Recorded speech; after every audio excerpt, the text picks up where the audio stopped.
चलतु आम आज बनइबा पुदीना माछ। माछ को मु भल भाव में धोईकी रखीदे गोटे तसलार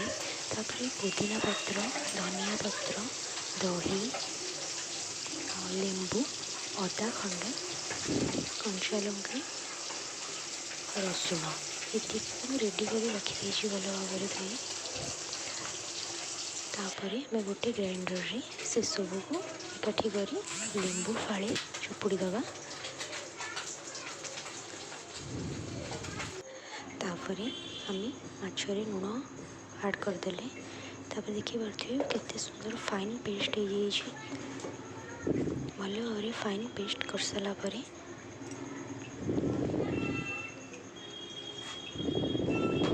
आम माछरे लुण ऐड कर देथिले तापर हलदी गुंड ऐड करिया से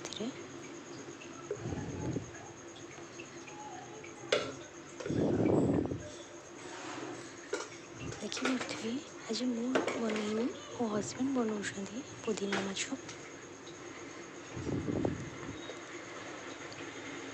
तापर लंका गुंड ऐड कर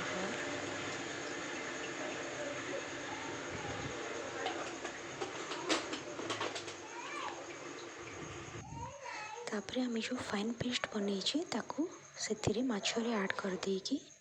भल भाव में मैरिनेट करदवा।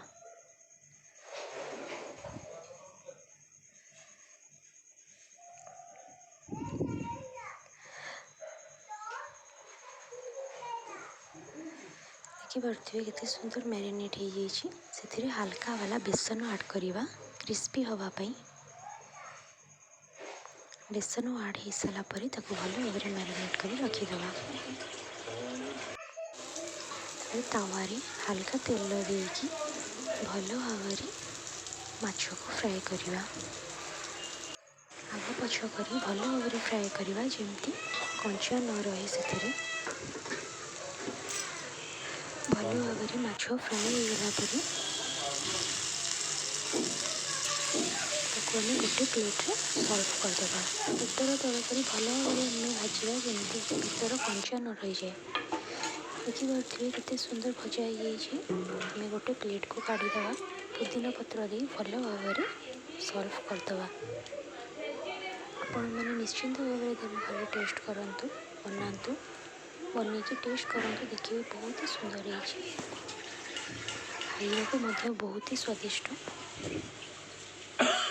अल्प समय मध्य ये सुंदर रेसिपीटी बनई हम। धन्यवाद।